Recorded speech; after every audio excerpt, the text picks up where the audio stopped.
and welcome to episode 11 of the Hey Listen podcast. We have been definitely very consistent in our content, but we are trying. So, how are we all? Giraffe. Hello. Hi. Casual Blood Bowl listening on a Sunday afternoon. It is not even Sunday. On a Monday afternoon with Giraffe. 9 o'clock at night. And Cauliflower and DizzyBess. How's that? Yeah, great. Radio host voice. We love it. Caulee, you've had a very busy year, haven't you? I moved house. I finally moved house. It's taken a year, but I've moved house. You've moved. Woo!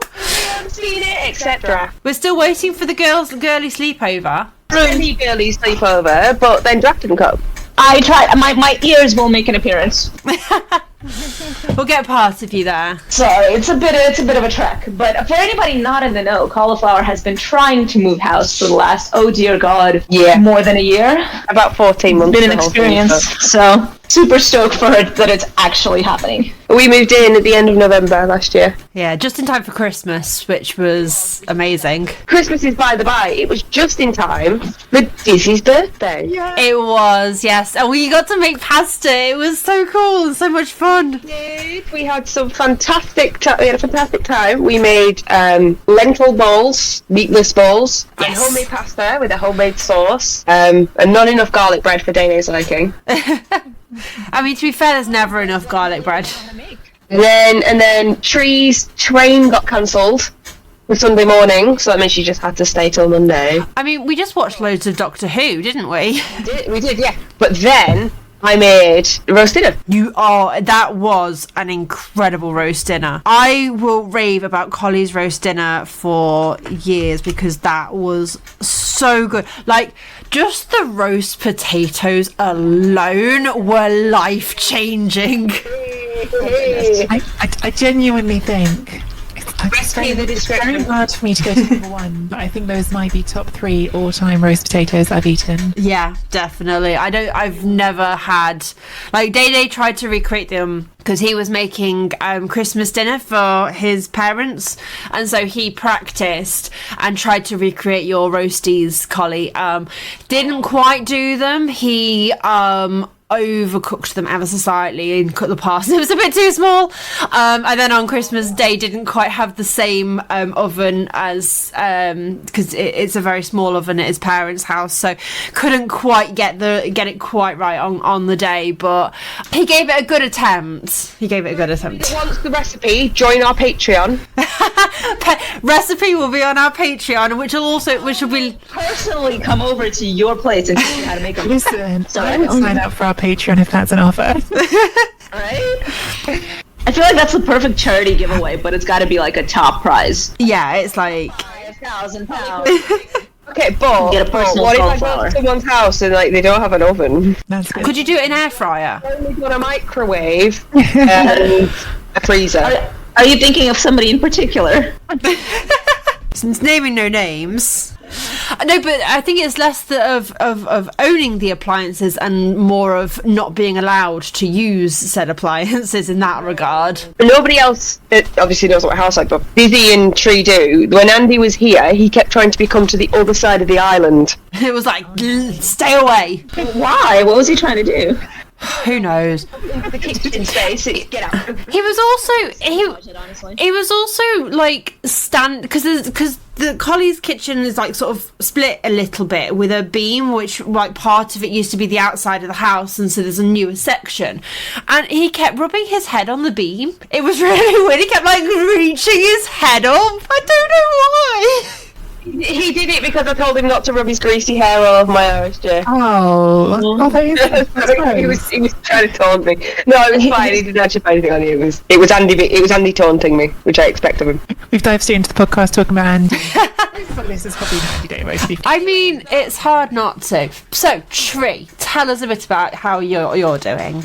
Well, I went to this amazing place in the north of England where this incredible person cooked me incredible roast potatoes. So.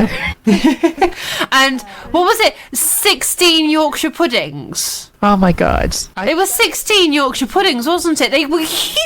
huge. It was 8 of us to eat, right? So that's 2 each. Yeah, but they were massive. They were like industrial sized Yorkshire puddings. You do not get to come to Yorkshire and not have a proper Yorkshire pudding. I had to show you all about the race they had, where they had people getting giant Yorkshire puddings and tried to open them over. Oh, in the boat, like the boats made of Yorkshire puddings. Oh, he's going all right. I'm living in strange places. I feel like we were just talking before we came on about who's been playing the most Blood Bowl recently. Because Giraffe reckons it's cauliflower, and I have only got to one tournament so far this year, which was really fun. But I have got tournaments for the next 2 weekends. So You've been to the World Cup, Tree, and we haven't even had a tournament since you've been to the World Cup. That's the point. World Cup. No. Yeah, we've not had one. What? Oh my god! So then there's been the Chaos Cup as well. Yeah. This is what I mean when I say we haven't won in a while. The most Blood Bowl. No. International. Yeah, Tree Hang was on, why are we international. all pretending that Giraffe wasn't at the World Cup with me? Like, why is it just Tree was at the World Cup? You're the one who said I played the most Blood Bowl. Giraffe travels further than me. Giraffe came from America. Wait, you came to America, it's the same thing. Yeah, but Giraffe comes to see us. The Blood Bowl is coincidental. Also, I come for the cookies, mostly. We did. We went So to the we- World Cup. We really should talk about the World Cup and about chaos. Did we talk about that? We did. World Cup So and Blood Bowl. It was Giraffe as team captain, and Oh, yeah. then there was me, and we had J-Lev and Shamba and Hendy and Insidious Sid, who perhaps I feel like most people listening will know a lot of these people. If you don't, I can't introduce you to everyone because they're not here. Sid's someone from the local Brighton League. Hendy is quite sort of, And he has a great big bushy beard. He does, to be fair. and so does Shamba. And I mean, like, we kicked some butts, like unexpectedly. Like, we were very much going as we're just going to go and be at a World Cup and have fun and play Blood Bowl. But things started happening. Like Shamba made this big deal about Shamba like, went on there. I haven't played Blood Bowl in so long. I can't remember how it works. And then he just won 6 games in a row. We finished the weekend. So the World Cup is bonkers. It's 9 games in 3 days, and you're in teams of 6, obviously. For anyone, I've probably gone like way too fast in like the deep end, but yeah, like you're in a team of 6, and so like you all play an opponent from the opposing team, and at the end of the round you add up all your scores, and say you get 3 wins, 2 draws and a loss, that means you win. If you had 2 wins, 2 draws and 2 losses, then the round is drawn. But I don't even remember our record anymore because it's ages ago, but we finished on like we were in the top 20 tables out of more than 100 tables. I know that. I don't know if you remember that than I do, Giraffe, but like I do not. we It's like got been a on a while. roll in like day 2 onwards, we did. and we kind of didn't stop. Incredibly well. And I get all the credit for being the captain and none of the credit for playing Blood Bowl because I think I had like 1 win or something like that. No, but right. First of all, holy I'm pretty shit. sure you had 2 wins, and second of all, like the amount of rounds where it was like if Giraffe can get the draw, we win the round. Right, you see, this is why I Team put our Blood game Bowl. plan. Draw matters. This is why. Our This is why I have our game plans. strategy. I've got- Yes. Yeah, so we've got 2 team tournaments coming up. So we've got the one at UK Games Expo, Team Tackle Zone, which is team of 6. And then we've got, and then, well, actually we've got 3, haven't we? And then we've Yeah. got UKTC, and then we've got Eurobowl, because we got tickets to Eurobowl. So for the first one for UK Team Tackle Zone, it's me, it's Dizzy, it's Tree, it's my husband, Techno Trousers, Day, and Hendy. And the team plan there is I'm going to draw, Dizzy's going to draw, Hendy's going to draw, Day's going to draw, Techno's going to draw, and Tree's going to win. And then we win Where the does round. this plan come from? Day want to talk. Day won chicken bowl last year. Day should be the Master one strategist having to win. cauliflower. Why am I expected to win? Day's our backup win. Play cauliflower. I don't know why you're not captain. I've never won a tournament. Why am I? No, under I should have pressure? run. I should have run. And so then we've got after that we've got UKTC, me and Dizzy and Giraffe, and then we had to find a 4th because Tree can't make it, and we were near Nando's. You'll do. Yeah. Apparently he's called He got us a random food from Nando's, yeah. So I'm gonna draw. Chicken Man. Giraffe's gonna draw, and Andy's gonna win with halflings. I thought he'd taken goblins. Chicken Or Man's halflings. gonna win. I don't know. So the rule for the UKTC is you have to play what the captain says, and I am the captain. Exactly. And then, as you said earlier, we have officially made it onto the list for Europen, not Eurobowl. We are going as a Hey Listen team, which we are very, very excited about. Day's team did also make it in, so Day is also going. They were 13 minutes late to signing up, and when did you get it in? 3 minutes. We got it in 3 minutes. Tree did, yes. So I will say, when we were getting ready to apply for Europen, we knew that it was going to be really busy. So we had two of us, so me and Tree went on standby on Thursday morning. We both got up early, ready for it opening. It was 7 o'clock British time, and it was what, like 6:45, Tree? Me and you were messaging each other. I'm ready. Fingers on the keyboard. Or something where you're you're going to be like on Ticketmaster trying to like hammer refresh and get in the queue. We were. So I think we should. We'll have a chat about Greece in a bit, because that's a whole topic in of itself. So we'll have a chat about the others first. Our game plan for that is so Dizzy's gonna draw, Giraffe's gonna draw, I'm gonna draw, ready, and Tree's gonna win. I'm not going to come with you lot. The breakup of Hitler. And then we're gonna win first. I have an inkling. I haven't confirmed this yet, but I think we are the first all-women team in the Europe. Woo! Seems very likely. We're going to be the first ones to win it. We're not going to win it. We know with that attitude we won't. Yeah. Stick to the game plan. Draw, Tree win. Yeah, I'm pretty sure that's a very solid. So the World Cup, to finish that story, I took Underworld. They're a horrible, miserable team, but they are very good. And I am not doing that again. I mean, not unless it's like really, really important. I forget, what rank are you in England with Underworld? I'm the number 1 Underworld player in the United Kingdom, I think, definitely in England. And I'm retiring on top. So if anybody wants lessons, Tree charges a very reasonable fee. The thing is, like, there's no clever lesson. 500 quid an hour. The Underworld is like, remember everything like you might have enjoyed about Blood Bowl. Forget all that. Blood Bowl. What you're going to do is you're going to spend every single turn knocking something down and fouling it with Dirty Player. And when your Dirty Player gets sent off after you've used 2 bribes, then foul it with something else, like a snotling. That's what got me like a really good record at the World Cup, was just like completely leaning into just try and kill everything and then win against an empty pitch.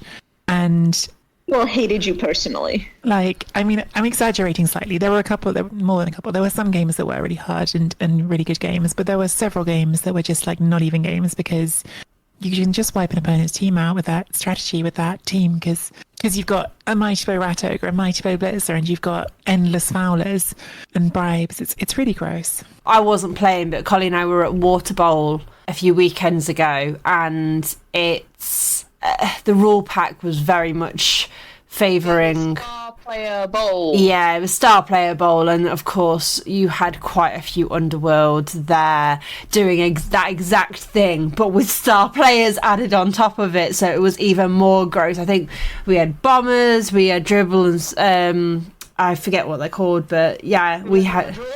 Yeah, that's it, dribble and drool. And it was just, from what I could tell, chaos. And they didn't have, the winner was not a Underworld star player coach, thankfully. But it could have very easily happened. There it is. This one. Number 1, Underworld. Misspelledtree. Woo! And what's funny about that is He's not just behind me. He's not just behind you at all. Yes, he's second place. Yeah, but he's 10 points behind you. I don't understand the massive. points. The points could be made up as far as I'm concerned. I don't know what I mean. That's genuinely a big difference. That is a big difference, yeah. So there's 10 points difference between Tree and number 2, and then there's 3 points, 5 points, 6 points. Like the gap beyond that is not as big as the gap between 1 and 2. So that is huge that you are 10 points ahead. Here's the thing. Do you right? think Tree's being a bit humble, right? Like if it were that, just like go knock things over and out. That would not be it. Like, so to talk about it properly for a second, and then I don't really want to keep talking about them because I do hate them, but like the first few times I played them last year, I don't think I played them that well. Is it even last year I started, or the year before? I have no sense of time ever.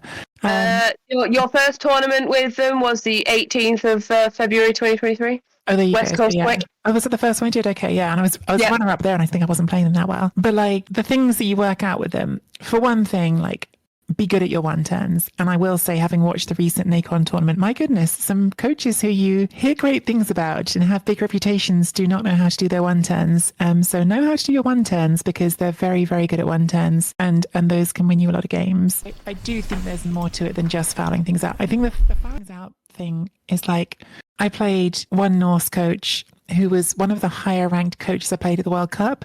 And that team was fully pitch cleared by turn 7. Not an opponent on the pitch on turn 7. Now they rolled some horrendous dice, like they threw their first block with a Yeti and killed it and things like that. I don't like that. But that can definitely happen. But it's definitely not like that always with Underworld. And the thing with Underworld, like you can also, despite them having lots of players, chip away at them if you play it well. So there is something to it, right? And like 4 of my games at the World Cup were against other Underworld teams. So there was plenty of playing against that as well. But I do think you need to be really relentless with the fouling. You need to make it such a big pillar of like how you play, because in plenty of games it will just swing it for you. And I don't enjoy it. Like I don't find it fun because, I don't know. I wasn't a bash coach before, right? Like I don't really like just wiping out someone's team, but especially doing it that way where they can feel really powerless, because you can just like, it's not hard to knock something down when you've got Frenzy and Juggernaut. And then every single turn there's a foul on top of it. It just feels a bit unrelenting. And especially on defense where you just stop defending and go, yeah, just going to try and kill things and I'll worry about trying to win in the second half. You're just relying on your one turn, aren't you? No, interestingly, because I've gone on that, I've got your record going back to 2018 here. They're not all as good as that. The power. Yeah, right. And there's this weird tournament you went to called the Devotational. Where was that? What? Oh, I've never heard of that one. I think that must be a typo.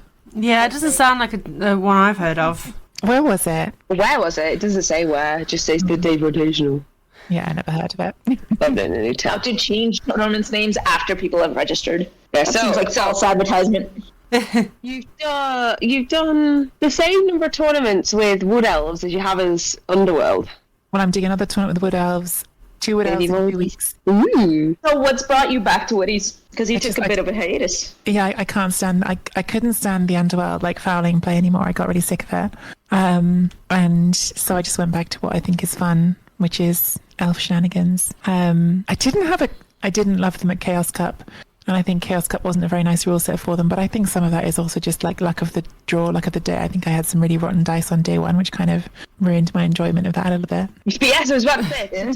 Tell us about Chaos Cup. Yeah. So, Giraffe, not to bring up Tree again, but we did travel internationally to play some Blood Bowl in the United States major, which is Chaos Cup, which has some interesting rules. It's definitely a North American tournament with North American things. they had giants.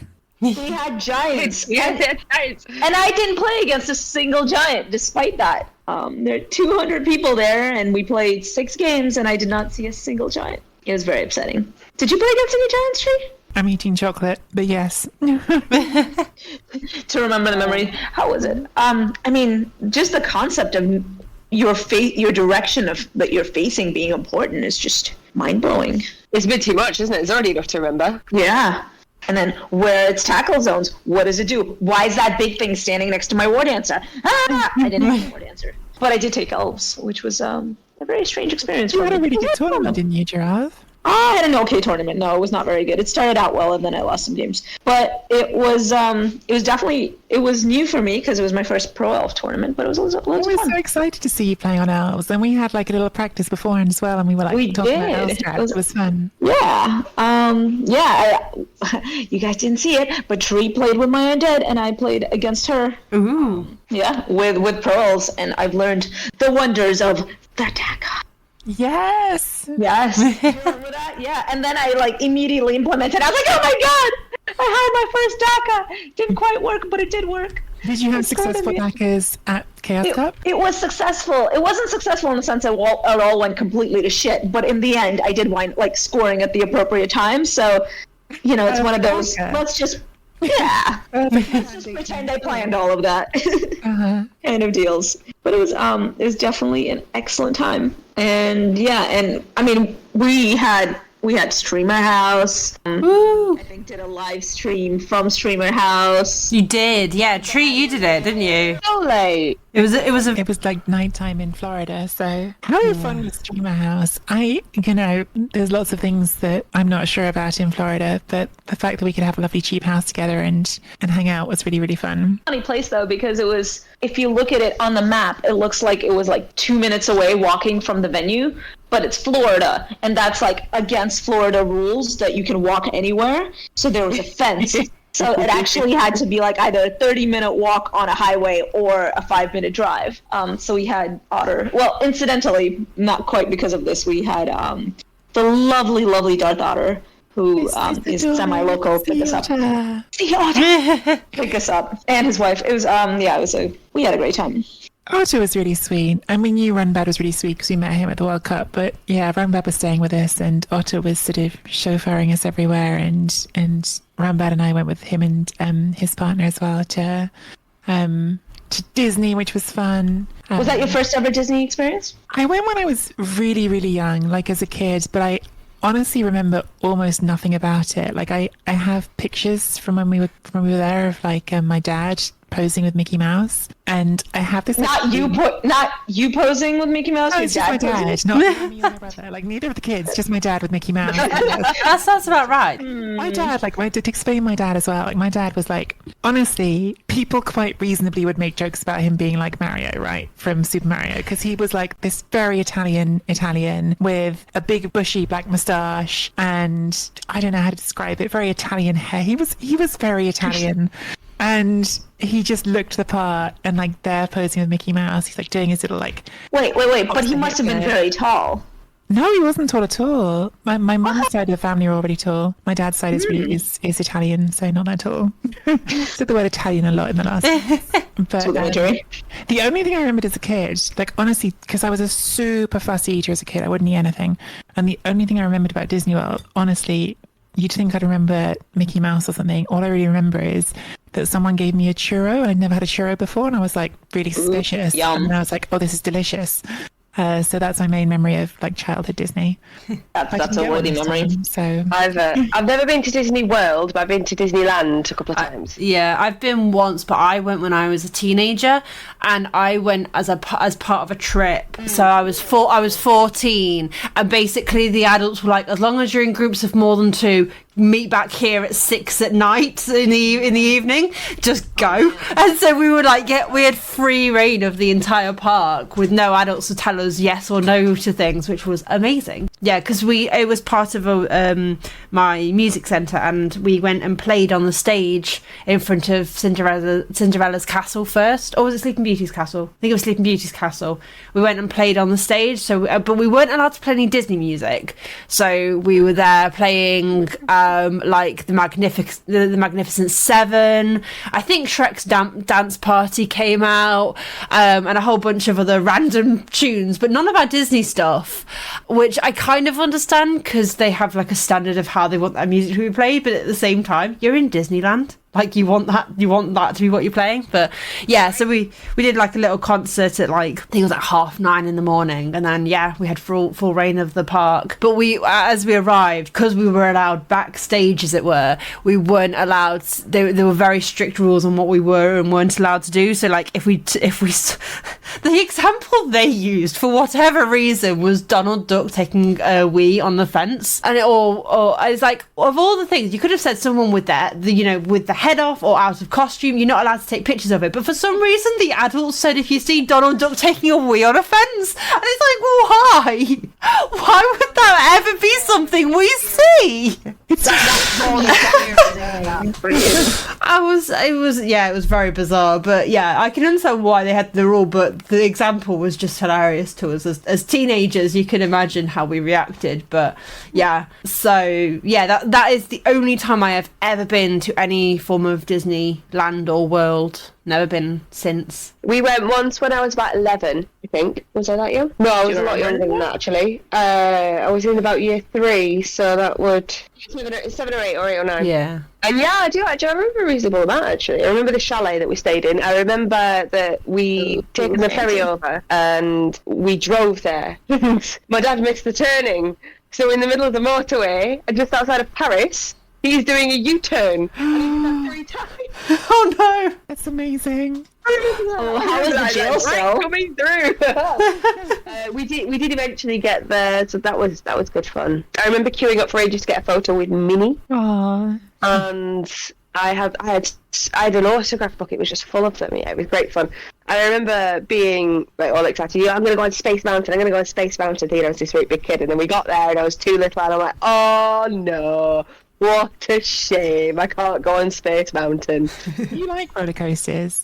No. Oh, I love them. Never liked roller coasters. No. I hate even more now. They're so much fun. I've always hated the idea of them, and my parents aren't big fans of them either, so they never took us to a park where we went on roller coasters. So then I got old enough, like, being a teenager, and I was like, no.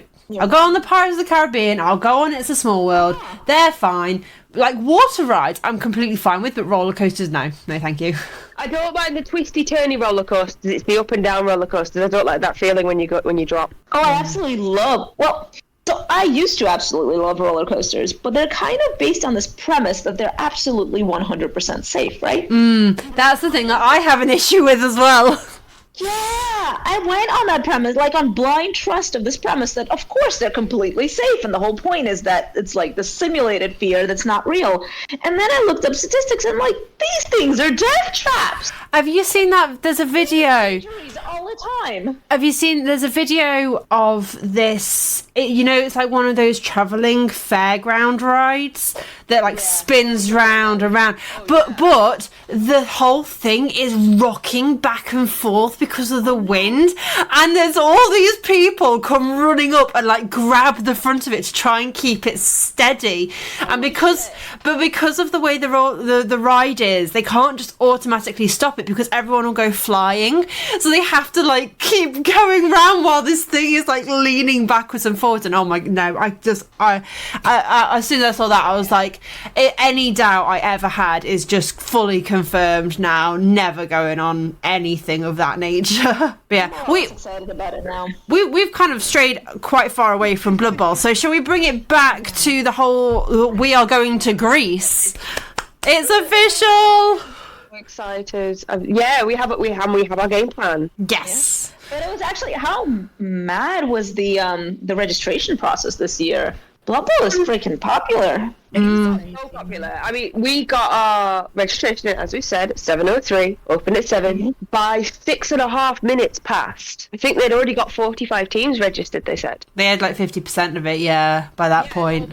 Over 50% had sold. I think they had space for 70 teams. Yeah. The total was 70 without including the national teams, the European national teams. Yeah, and it's been odd because they've announced it for a long time, how many spaces they had, how, everything has been there for a while. Yeah, I don't know if I remember them saying exactly how many spaces there are, but I also don't know if it's... They did give a number, and that was because at that point they said that national teams have definitely got a spot even for Europen, and that's what a few people were a little bit apprehensive about, because Europen is supposed to be open to more people. So some people were like, hang on, if the national team is already in the Eurobowl, like surely they should have the same. So there was a bit of discussion around that, but for like people who don't know about it, like basically Eurobowl is teams of 8, and that's like just national teams. Yeah. And then Europen is like something that runs alongside Eurobowl, and it's teams of 4, and in theory anyone can enter, although like Dizzy's saying, what actually happened is national teams had like a priority window when they could put in their own teams to be like there. Yeah. Some countries it was like having a B team, like England has Team England in the Eurobowl, and they also have Team England in the Europen. But for some smaller countries, to be fair, like who couldn't get a team of 8 together for Eurobowl, this was like their equivalent. They also got a dedicated space. So like Team Chile, they didn't get 8 together, so they've gone here. And a lot of these smaller teams don't have an 8, so they've got the 4. So are we saying that something that's supposed to be for the best in Europe, they can't come because they can't put 8 together? So for me personally, because like I say, there's a lot of discourse around it. For me personally, I think something like that is fine. But if you've got a Team England in Eurobowl and then a Team England in Europen, I feel like that's a little bit more unfair in terms of like how many people can then go. It's kind of up to the tournament organizers. Yeah, it is. Are they trying to run? And if they come out and straight up say, this is not an open tournament, this is not meant to be a big celebration of Blood Bowl, which the World Cup was, this is more for the hardcore seasoned pros, and I guess that's their prerogative. But... Oh yeah, definitely. I just for me, it's that this is definitely a my opinion type thing. I'm not saying that this necessarily is the way they should do it, or it is their prerogative how they want to run this. But like you say, if you've got the smaller countries who can't get that team of 8 together, yeah, that's completely fine that they come into the Europen. But for those teams that have got that bigger player base, the idea of Eurobowl and the whole idea of this European sort of championships is to play against the best of the best. So if we want to say that some of these countries that don't quite have enough to get 8 and can only get 4 together, they don't get to play against the same standards. I don't really think that's fair. They should have the opportunity to also play against the best of the best from the teams that can field an 8 and a 4. 4s, like Team Chile, they don't get to play against the best of England, the best of Wales, the best of Sweden, because they can't get 8. But then if your Open is open to anybody as well, then they may not necessarily get that chance anyway, depending on how it just, yeah, I think like Giraffe said, it depends what they're trying to do with this tournament, and I think that's where the Waters can get a bit of money. Yeah, and I think it's just that the whole issue that people had was like national teams are taking up spaces in the Europen, where a lot of where it is supposed to be open to everybody as well, and so by more national teams taking up spaces, less people from like other areas or other places will be able to get in.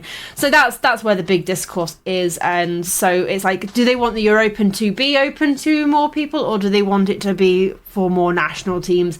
And like that's the fine balance that they're trying to get, and it's hard. I don't think there is a necessarily this is the correct way to have done it.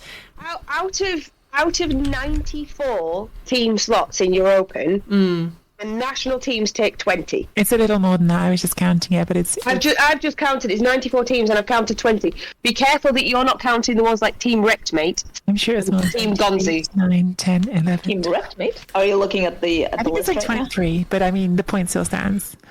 Like, yeah. What was interesting was Ulva, who 24 out of 94. That still leaves 70 spaces. That's yeah, that is still a lot. I don't have a strong feeling on it. I do think it was interesting though, like Ulva, who was one of the organisers of the World Cup, in fact, was super, super lovely. Because all sorts of stuff happened at the World Cup that people have probably heard about in other places. Like J-Lev had his bag stolen with his team in.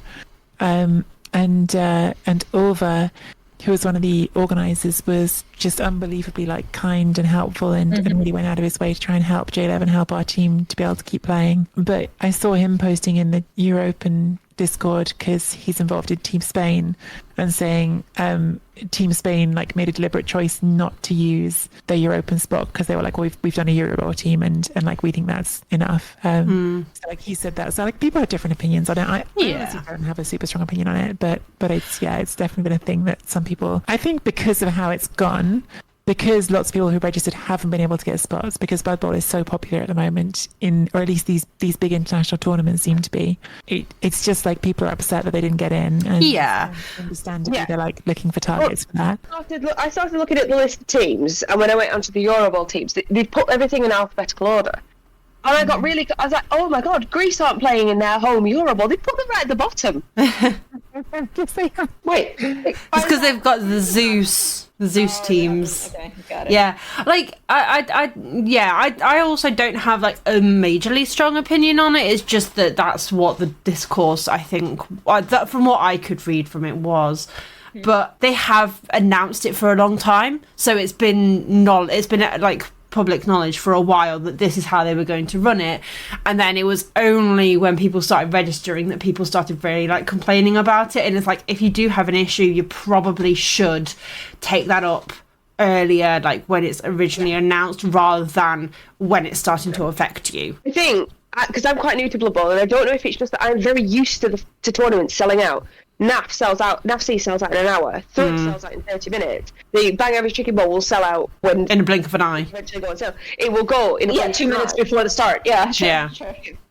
What with these rules? They're so complicated. I've just started looking at the European rules again now that we've got our place. They're so They're not so bad. We'll apply for that afterwards. But yeah, like water bowl sells out really fast.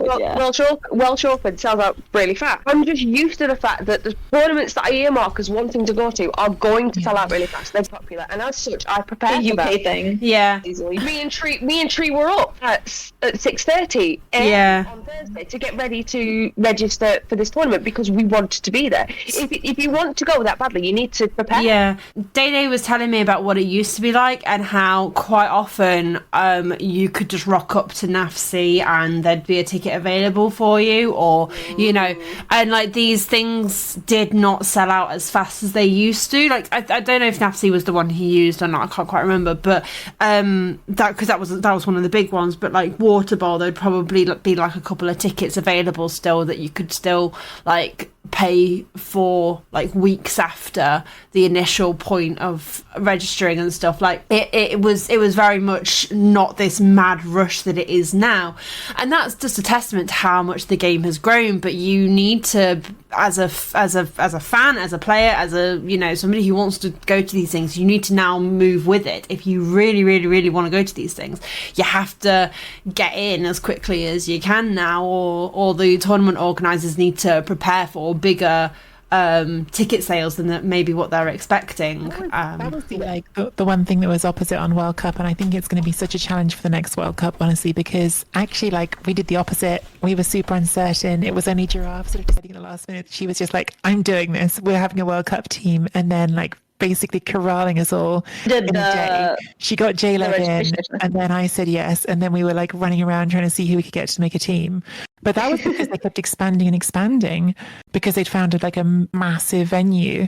So we were way after the original deadlines, but they just, because there's so much interest and because they happened to have an amazing venue. It was a really great venue. I think those kind of venues don't come cheap, and what you've got to balance this is that people are coming from all over the world. They've got to fly there, they've got to find somewhere to stay, they've got to eat while they're there, they've got to do all those things.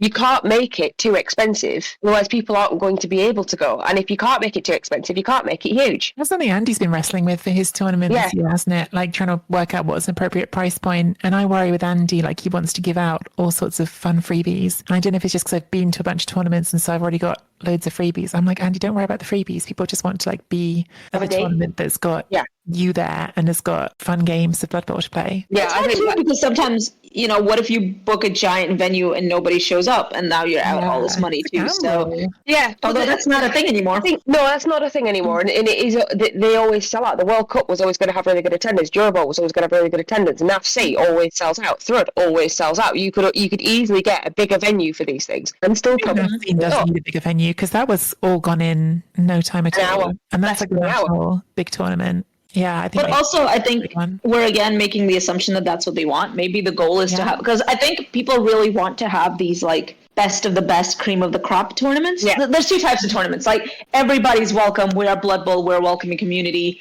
You know, don't worry, you'll have fun. And we just want the biggest event ever. I think that was the World Cup, which was amazing. And then there's we want only the best. And I think that's where these kinds of rules of like home nations and I'm not saying it's a bad thing at all, right? Because like if you're really competitive, you want to test yourself against the best people. But then they kind of become closed almost by design because you want to, you know, limit it to, so there's no wasted games, right? Like you're only playing against the very top. And so there's that philosophy, and I guess fair play if that's what you want. How do you guys feel about that? Like, because I was thinking it's kind of funny that we're going to a tournament where it's like we could genuinely be playing against Team Chile or Team England or whatever. Like it will not be the best of the best.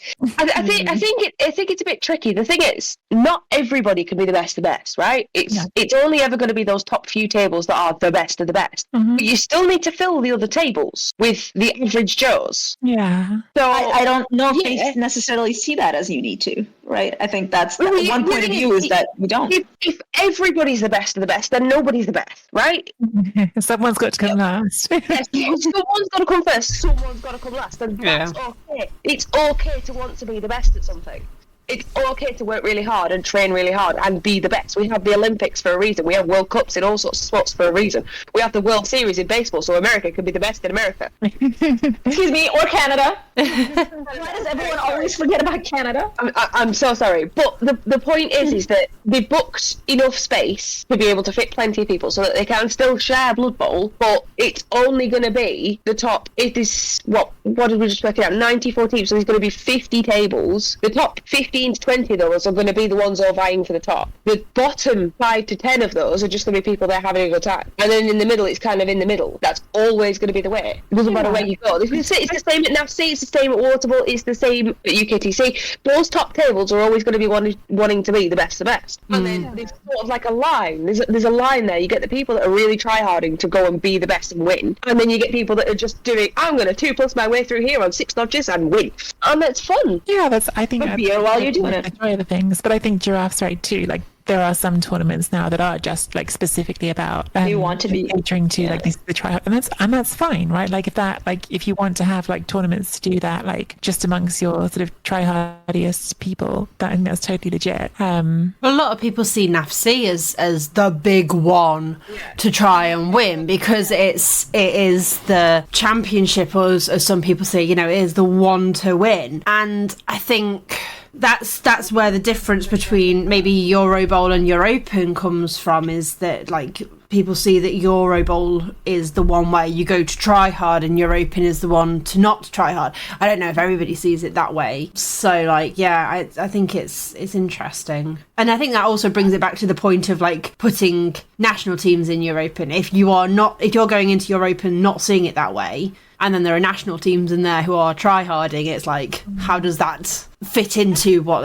Yeah, what's missing for me in all of this is some sort of statement of intent to find out from the organizers, what is it that you want, right? Because if you want the very best, then maybe, like, I am not going to pollute your pool. And maybe that's not the most politically correct or, like, polite way of saying it, so maybe they would find a better way of saying it, but I do think that it would be nice to know exactly what you want, because if you want to make this like one big open community party, then that's a different story. That's what Thrudball is. Thrudball is all about going and having fun and raising money for charity. There is competitiveness there. Clear about it. Yeah, they are incredibly clear about how it is all about having fun. They provide you with food, breakfast, lunch, dinner, and you're there to have fun. You've got most Thrud-like competition, which if you've never been to Thrudball, basically Thrud is like this barbarian player who is just like an idiot, and so you have competitions throughout the weekend to see how like Thrud you are. So they had one where they were balancing a bottle of water on top of their head. They had to do a race where they had a watermelon in between their knees, and if they dropped the watermelon they had to go back to the start.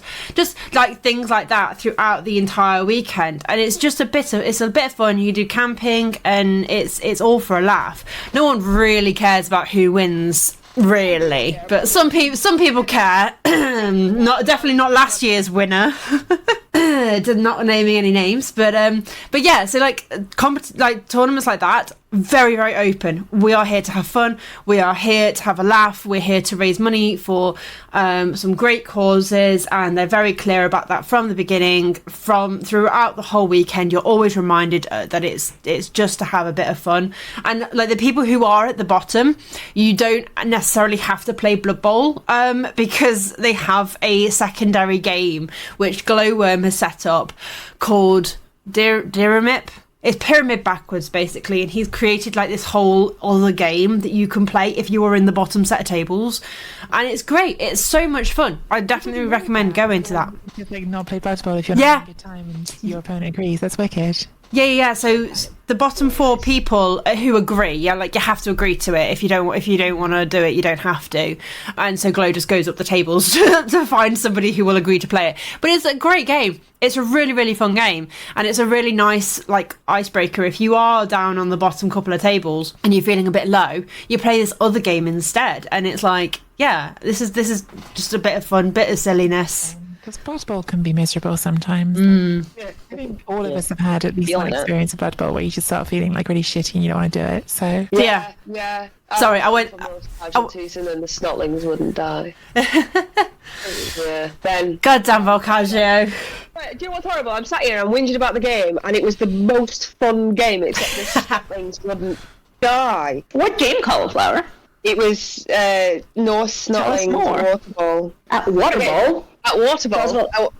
Are we moving on to Water Bowl? yeah, tell us about Water Bowl. Okay, so we start with Water Bowl. So I did. I took Norse. I forgot about roster submission, so just had a massive panic at 11 o'clock on roster submission day. Just essentially put in my regular Norse roster. So I could take a secondary. So there's a Block Yeti, 2 Block Wolves, a Guard, Berserker, George Valkyrie, and a Rest Valkyrie.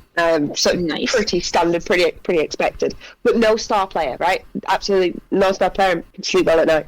And then when I went back and read the rules, and I'm like, oh, everyone's going to be putting stars in, and practically everyone put stars in. I think the teams that didn't have stars were the exception. Yeah, they were definitely, So my first game I drew ogres, and I was like, ooh, that could either go really badly or really well. Well, it turns out it went really well. First hit, killed an ogre. Knocked another one down, fouled it off the pitch. So there's 2 ogres and the white dwarf left and a bunch of snotlings. And I just take this team to pieces. I cast the other ogre. I surf by end of turn 2 or turn 3. About turn 9, I surf the final ogre. I've been picking off snotlings left, right, and centre. I think I did. There was 2 snotlings and the white dwarf left on that pitch on turn 16. So I must have casualtied 12 of them. 10 of them were actual casualties. Please admit it, Banger Coach. Oh, it was fully Killer Caulee has entered the room. It was like she came running over, telling me how many she was killed. I was like, on Discord, it would just be like every 2 minutes, like killed another ogre. It's just dead, another one dead. It's like it's on. I won that game 4-1 and got 10 casualties. So for a fleeting moment, I was top. I was number 1. Oh. Yeah. On touchdown difference and casualties, I was just up there. So then I played Amazons with Dribble and Dribble, and they're a bloody pain, aren't they? I did all right with the Amazons. I took a 5 or 6 of them down, and I took either Dribble or Dribble out, the one that fouls, whichever one that is. Managed to get that one down. That's all number 2. Yeah, pretty much. So I finished at 5, but I did lose 2-1, at which point it was like, right, results no longer matter. I'm on 15 casualties after 2 games. That's what we're chasing down. Next, I played Humans with no star player, actually, which was interesting. Was that... No, that wasn't D for Dan, was it? No, I played D for Dan the next time. Yeah, that was it. Yeah, I played in the first game of day 2. Yes. And I removed a lot on turn 1, he threw a halfling, it worked, he scored, he was 1-0 up, fine, okay. Then it went to my turn 1, and he stacked the line against my Norse with no guard, and I've got 2 strength 4s, and I just went to town on it, to be quite honest, and I managed to KO like 9 of them, but then they all came back. Every single one of them came back. Oh, Jack. Do they have a keg? No. Right. Rude. Right? Rude. I think I came with about 2 actual casualties, and one of them was that fucking halfling.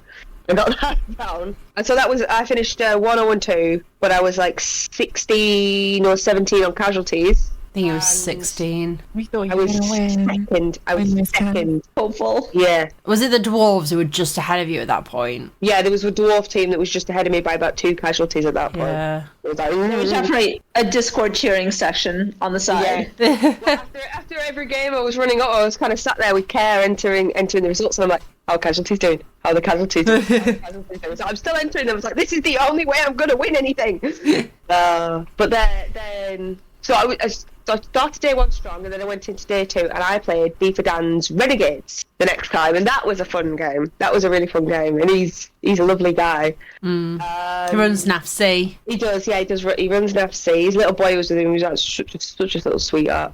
And so he brought his star was that tentacly one. He's got tackle with a double drill. Yeah, that's the one. Right. It took me a little while to cast him out, but I did. Took his rat ogre out pretty quickly. He only had 2 big guys. He had the ogre and he had the rat ogre. So getting that rat ogre down was massive. And then it was just a case of just start picking them off. So I went one down, and then I think I didn't manage to score. But no, I did. I scored, and then I was 2-1 up, and had the ball. I was away. I was safe, and it's like I can either sit here and stall this out for a couple more turns, or I can just score, and we can have a game. So I scored. I went 2-1 up, and it's like this is either going to end in a draw or a win. So it's not the end of the world. My record's already rubbish. I'd like to have some fun. And we did. We had a lot of fun. I managed to pull off some epic Norse passing plays to get the 3-1 win on that one. So that was fun. That was a really fun game. And How do you feel about the Valk passing game? I love the Valkyrie passing game. That's so fun. They are. So you can end to end with Norse, pick up on a berserker, hand off to a Valkyrie, then pass to the other Valkyrie. It's 3 pluses in there, but... Well, yeah, but pass and catch. The catch for the handoff has got a reroll, the pass has got a reroll, and the catch has got a reroll. The only thing you actually have to spend a reroll on there is the pickup. Just don't fail 3 passes, Giraffe. It's easy. Yeah. Yeah, it's really easy.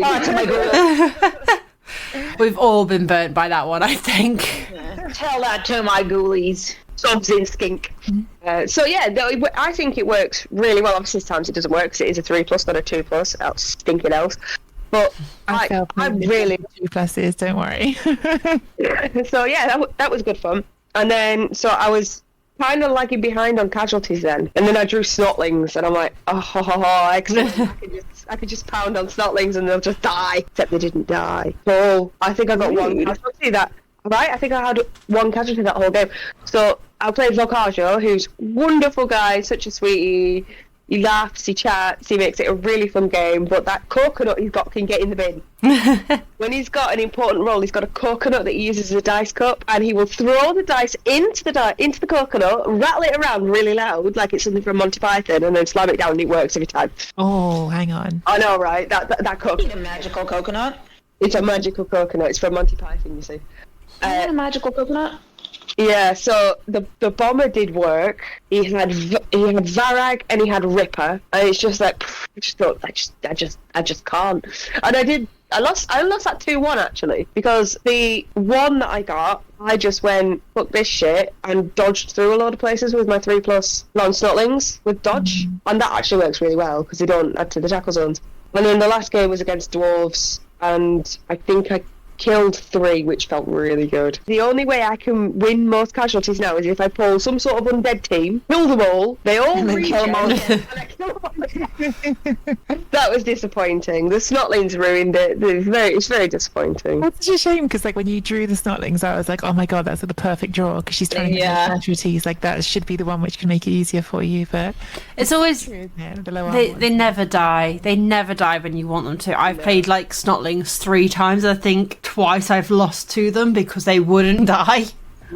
Yeah. Well, I'd walked in the second day and I was like, how did your first day go? I'm second on casualties. Oh, amazing. How are your results? I mean, that's not important. I'm second on casualties. We have a goal here, people. This is not results. It don't matter. It's casualties.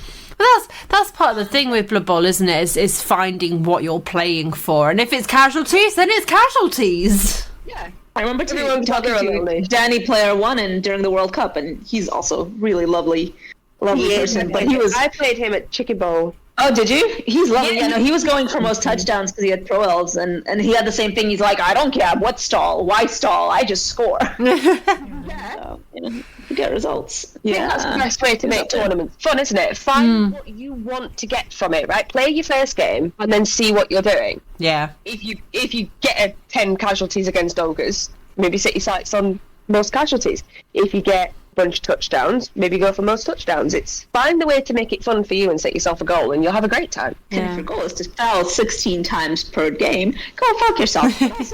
If that's your goal. You could take the black gobbo and foul 32 times. That's true. Yeah. Oh man. My piggies did absolute work, by the way. They were incredible. They pulled Piggy crit skulls. Ooh. But like, what do you do in that situation? It's like, this is a 20k piece. Do I seriously re-roll this? I was just going to say, speaking of meeting people, we met Electric Vision at Water Bowl, didn't we, Caulee? We did. Yeah. I think it was the first tournament he said he'd ever been to. So shout out to Electric Vision. He's doing amazing work over on his Twitch channel. I will link it down below because he's trying to do a lot of work on teaching people how to use and play Blood Bowl 3. he's focusing on like interface and stuff like that. I think he's actually an admin in the Blood Bowl 3 Discord now because of the work he's been doing. So yeah, that's he's really, he didn't play, he just came to us, and yes, he kind of wanted to see, I think he wanted to see what a tournament was like. Yes. So he's definitely going to start doing it, so hopefully we can get on him and he could come to Chicken Bowl 3. Fingers crossed. Yes, hope so. I'd love to have him there. He's a lovely streamer. Obviously, he wasn't there for Waterfall, so I didn't get to meet him, but he seems really nice. He's sweet. Yeah. He's so sweet. That was my Waterbowl adventure. I didn't win most casualties, but I gave it a good go. I gave it a really good go. Oh, my dwarves also had Cindy. The dwarves are playing. Oh, Cindy Pie Whistle. Yeah. I went from Volcargio. I saw it for Deeper Dan, solid player, into Volcargio, solid player, into apparently it's Stymie, I'm not sure how it's pronounced, one of the best players in Germany. Oh dear. Well, at least you had that was my day 3. You had some quality opponents. And I managed to KO like 4 dwarves. It is harder to KO a dwarf than it is to injure one, and I did it more than anything else. The dice were really not on your side at that point, were they? They were not. It's like, you can remove them, but they're not going to stay gone. You want to injure them? Sorry, not happening. No, I didn't play at Waterfall either. I was there doing some admin work for various different things, but Day was playing on lizards that kept snapping, and I don't mean in game, I mean the models kept snapping, so I ended up being a wandering apothecary, as we were joking. So we were joking like on the way up, like, oh yeah, I could be your apothecary, and you know, I'll sit. You can only use it if I'm sitting there. So if I wander off because I get bored, you can't use the apothecary for those turns. But then it actually ended up being, I ended up sitting there trying to fix his models while he was playing. So it ended up kind of coming a little bit true, which was quite funny. But yeah, so he went bang average at 2-2-2, so he had a fairly decent tournament. Well done, Day. Proud of you. Campaign to get Day a new lizard team? No, I think we'll. Missions will go. He does have another one. It's just that this one was a rainbow painted team. But yeah, but one thing we haven't talked about is Thrub Ball. Not Thrub Ball. We've talked about Thrub Ball. We haven't talked about Strangle Ball. Strangle Ball is one we haven't talked about. Strangle Ball. Where Caulee and I went all decked out in neon coloured tutus and leg warmers and all sorts. Oh, you were. Are there going to be pictures posted on our website, Patreon, something? We will put the pictures up on the Patreon, yes. So. Did you know that bright red lipstick that I bought for it? I lost it. Oh no! I know. That's annoying. I was really gutted. But, well, hey ho. So what is Strangle Ball for the uninitiated? So Strangle Ball is a one-day tournament in Leicester. So we've talked about the World Cup, which was 3 days, which is a hell of a lot of Blood Bowl, I will say. Like, that is long for Blood Bowl. And then you've got most of the tournaments that we have done are all 2-day tournaments.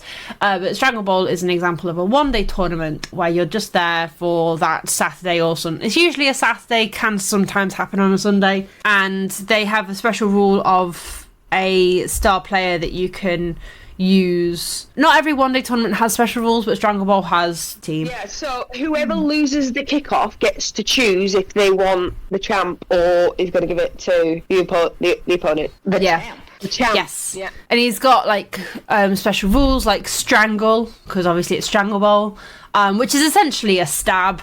Can't die. Yes, you can't die from it. I haven't got the rules like for him in front of me, but he's got like a bunch of different rules. I think has he got Dirty Player? I think you can foul with him, can't you? Yeah. I used him as a fouling piece. Yeah. So he's pretty cool. He can't, like I say, can't die. And yeah, so I took halflings to Strangle Bowl with Acorn the Squirrel and had an amazing time with them. I won against Nurgle in my first game, so I started off really good with that, and then proceeded to get absolutely shit on by Skaven teams for the next 2 games. So I ended the day 1-1-1 for that one, but I had a great time, and it's a really good little tournament to go to for one day. It was great fun, and I got some absolutely magnificent dice for my wonderful friend. Tell us about the dice. Well, there's a lot of swearing on it. I don't know if I'd ever actually used them, but I saw them and immediately thought of you. Ooh, I like swearing. I've been known to say a swear word. I thought you were talking about the dice you got from your friend Giraffe. Oh yeah, That's also a those thing. ones. Yeah, so I got some magnificent dice off my friend. Have you been using them? I did use them. I did use them at Waterbowl. They are for selective use. Then there was a child present, so I put them away. They're like, oh yeah, we'll put those away, and I was like, yes, thank you for putting those away. But I used them. I used them most successfully in my league game against a team of four. Against an adult. Yeah, against an adult. And I have to say, there's nothing more satisfying than saying, that's a pair of dicks. I've broken your arm. Yeah, those were some fun dice on sale at the World Cup, and I saw them and I thought of Caulee. We found World Cup merch. Yeah, I got a drinking horn. So what else did you get? You should actually talk about all the things you got. For the listeners here, I gave Giraffe and Tree 50 quid essentially and said, go and get me merch, get me stuff. And they've got all sorts back. So I have a drinking horn. I'm rolling around on my chair now to get to the shelf to remind myself what we got. Some so there was the drinking horn. I got a Norse drinking horn because I've been doing a lot of Norse. And then there's a mug. Yeah, there was a mug with double skulls on it. It says "Crying is a free action." I use that every morning. I have to go through the shop because there was a little wooden token. A wooden token. Yep, I'm not sure I'm allowed to say what it was of. Tree remembers. They're plastic. Oh, what are they? Yeah, they're in my hand now. They are buttholes. Yeah. We're not totally sure what that was from, but that's what they were. So funny because we saw them. I'm sorry, we have to explain this. We saw them at the World Cup, and they were like these tokens that, like, I saw them and I was like, "Is that?" And I didn't ask the people at the stand because there's all sorts of vendors at the World Cup, which is really fun. I went and got Giraffe, and it was like, "What do you see here?" Excuse me, the expert in all things butthole. Yeah. And then they just confirmed it. They were just selling tokens of buttholes. There was a whole story about it, and I can't remember what it was anymore. It's relevant to some game, apparently. There was a big ape. Yeah, there was like a big ape or something. Yeah, and I don't remember what exactly it did, but if people would like, I will put these on the Patreon as well. So if anybody would like to see these tokens, they also got me this lucky dip sort of thing, like a mystery mini, and I think it's a cheerleader. It's like an Amazon holding up a scoreboard. We got this one as well. We got both you and those. Yes, so that's there. Then there was the World Cup blocking dice. Speaking of dicks and buttholes, ladies and gentlemen, if you've seen the World Cup dice, tell me, what do you see when you see the push symbol in the block dice? I need to find them. What are you doing to me? That one's a little bit more, certain people's minds work one way and certain people's don't. But once you see it, you cannot unsee. Anyway, the World Cup push dice are penises. Sorry, Caulee. Is it hard to find all of your things in your mansion? It is hard to find all of my things in my mansion. Oh, yeah, I see it. That's a very pointy dick. It's not floppy, but it is pointy. It depends which way you hold it. That's also true. I mean, as is true in real life, I suppose. Anyway, too wholesome until now. I needed to fix yeah, we've suddenly taken a bit of... we dove into the non-wholesome content quite quickly, didn't we, there? Uncomfortable with too much wholesome, so... I think it's necessary. I think it would be a podcast if it was all wholesome. Yeah. Like the podcast listeners, I mean, everyone's probably heard it on my stream. Podcast listeners haven't heard about me being in the World Cup And sorry? Wait, say that last bit. He's falling out of my bra in the most on-brand thing that could have happened to me in a World Cup. Wait. Say that again. I misheard that. What? Well, okay, so imagine something falling out of Tree's bra. What do you think it is? If you had to guess. Something, well... Something fell out of Tree's bra, right? Yeah. Some people might store some important things in their bra. Like phone or wallet. Who hasn't done that? Well, some of us, Tree, don't really have much space in our bras. Some of us don't have the requisite equipment. Come on. Yeah. a tea bag fell out of my bra at the World Cup, which I thought was the most embarrassing that could happen to me, because I'd been moaning when I first got there about there not being tea in Spain, and then Run Bad, as we've established, is a total sweetie, had found some like actual proper black tea in Spain, which was amazing because none of the supermarkets near me. So I went to like 3 supermarkets, couldn't find tea. And so the worst thing is though, the Democratic Republic of Yorkshire, with our good friend Spleggy, had Yorkshire tea that they were giving out to all their opponents. I think I found out afterwards. I was mad about it because I would have been all over that, which would have been much nicer than what I got. Having said that, it was super sweet because Rambad not only found like some tea and then brought it, like a day later he was like, oh, I've seen this tea, and it was because the first tea was, it was black tea, but it was just some random Spanish brand, and it wasn't great, but it was still tea. I was happy. And then he found Twinings in some other shop, and he was like, oh, I found this. I was like, oh wow. And I didn't really like think he was going to buy it, but he bought that as well. So he bought like 2 boxes of tea to try and improve my weekend, which was very nice of him. But yes, I didn't carry around big boxes of tea, so I was putting stuff in them in your bra.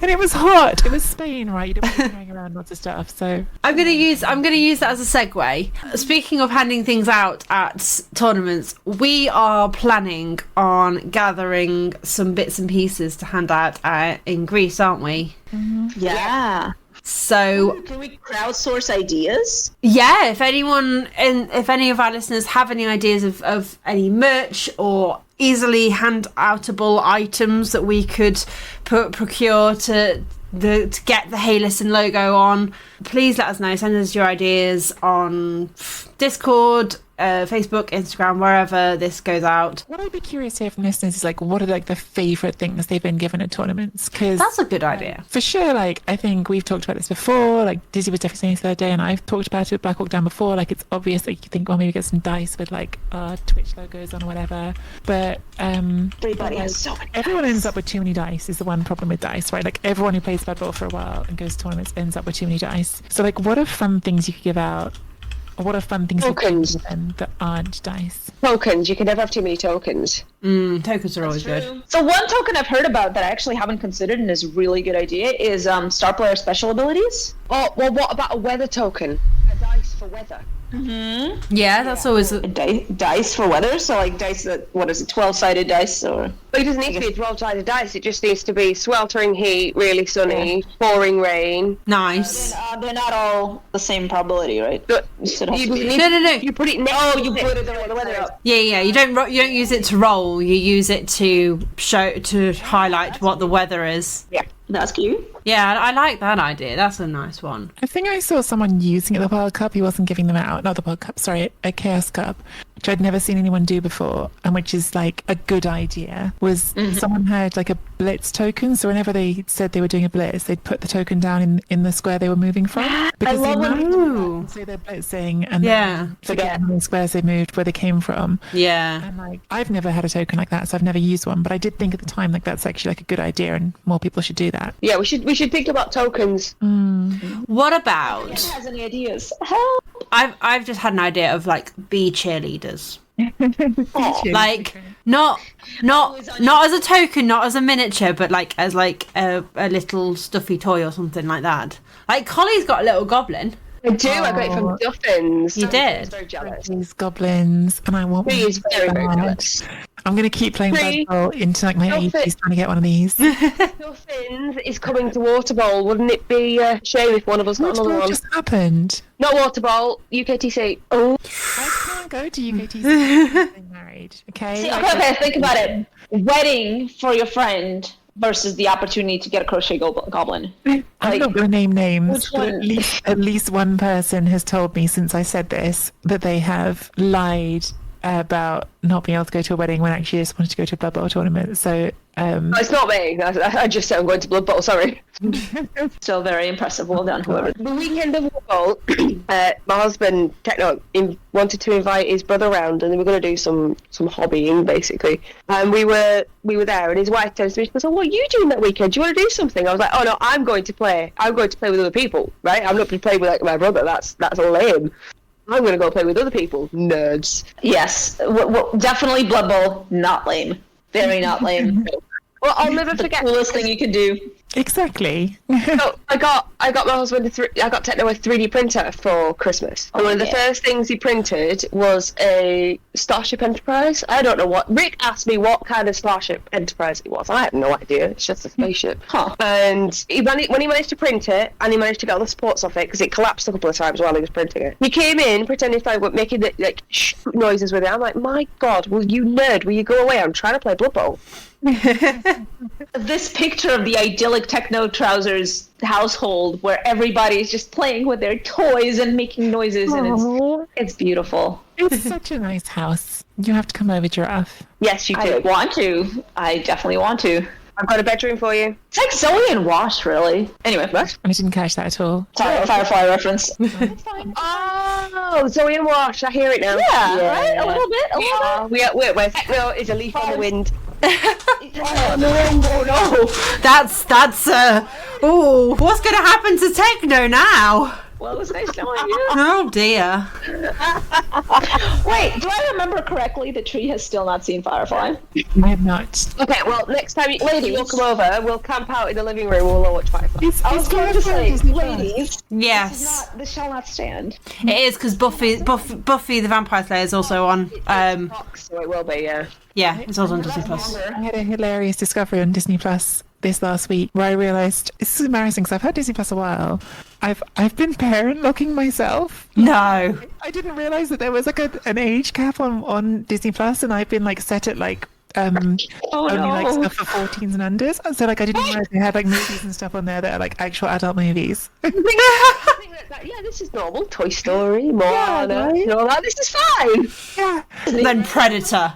So someone said, I mean, this is embarrassing enough, but I have a friend, and she won't be embarrassed about this because she loves it, but I have a friend here in Brighton who, like every year on her birthday, ever since she was a teenager, like she insists on her birthday, she watches Con Air, it's a real 90s classic, and gets Domino's pizza. Like that's her birthday every year. And I was having this conversation with her, and I was saying about, was it on a streaming, and she was like, oh, it's on Disney Plus. And I was like, is it? And so I was like looking for it on Disney Plus, and I couldn't find it. And that's when I found out that I'd just been like age capping myself out with a whole bunch of movies on Disney Plus. And I probably had it like a year or something or more, and have just been paying for it and not had access to the actual adult. Fireflies on Oh my Disney goodness. Plus. So I'm just about to check if it's on Disney Plus in the UK. It is in the US, I believe so. Firefly. I'm pretty sure I've seen it on. I'm I'm about to look. If not, I have the DVD, so I can bring it around. DVD? My kids won't even know what that is. Yeah, do you have a way to play a DVD? I mean, all you need is a PlayStation. Tree, do you know how you read about age locking yourself out? So I'm on the app and I search for Firefly, and it's like, oh no, it's not on there. I'm on the kids profile with a max of 12. There you go. Yeah, there it is. Firefly is there. Is Serenity on as well? Yes. Giraffe, I feel like I talked over you and you're saying this cannot stand. Is that just the Firefly thing, or is it something else? No, what cannot stand is the fact that you have not seen it yet. So the ladies need to, and I give my blessing. I understand that you can't wait for me to be there, but next time you guys see each other, tie Tree down and show her Firefly. You're open. Maybe You know what, guys? Going out, we'll just watch Firefly. Serenity is not on here. Huh. Well, you gotta go. I'm sure it is. It's not there unless I'm age locking myself out of Serenity. Unless they've taken it off, I swear it was on there. Where's Prime Video? It was on Netflix. I have the DVD of Serenity as well. If you want to watch that, like I have ways of watching it without having to stream it if we need to. We'll don't worry. We will sort it.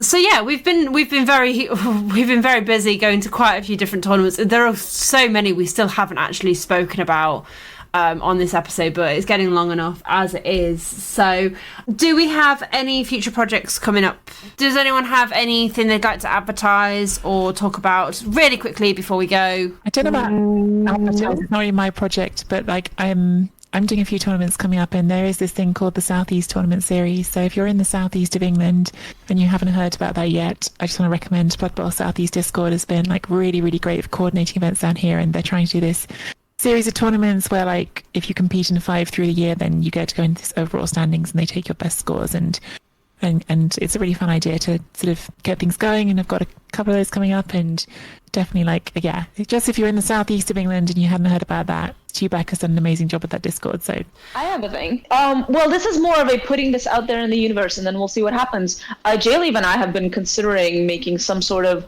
online community-centered tournament in New York as well, because there are a couple of things in New York in the Blood Bowl scene, but they're quite distinct. So like it's almost like two different sets of people. There's a tabletopper and the Twitch people, and the tabletoppers don't know about the Twitch people, and the Twitch people don't know about the tabletoppers. So there's some tournaments, but there's not a lot. And we're thinking of, adding to the fun. And if it goes so well this year, we would try to make it real big and try to advertise it to, try to entice people to come here. I know it's super pricey, but try to entice people to make a vacation out of it. That'd be really cool. To the US. And, that would be amazing. Yeah. I would love nothing more than to come back to New York with everyone on this call. And it'll be like a Giraffe League con something. We'll work on it. No, that sounds really good. I definitely think that the US needs. There seems to be the Chaos Cup, and then not a huge much else that's advertised out to other people. So that'd be really cool to have a centralized sort of area. For me, I'm going to be doing a bunch of new player content on my YouTube channel, so keep an eye out for that. If you are a newer player and I've been hearing us talk about all these things and you're like, I'd like to get into that but don't know where to start, that's sort of the content I'm aiming for, starting with a what is Blood Bowl video. So keep an eye out on my YouTube for that. Also keep a lookout for the Hey Listen YouTube. I am going to try and do a bit more streamlined content for that as well, as our social medias and all the usual places, the biggest being our Patreon as well. We do put exclusive content out on that, so please do check that out. Link will be in the description as usual. And as we said earlier, our shout out streamer for this episode is Electric Vision. As I mentioned earlier, he's doing a lot of work with Blood Bowl 3 and creating a newer player safe space for that and content around that, so do check him out. I think that's everything from us, so it's goodbye from me, and it's goodbye from her. Copyrighted or not copyrighted. No, it's still goodbye from her. It's goodbye from me. And we'll see you in the next episode, stream, video, whatever is next for us. See you later.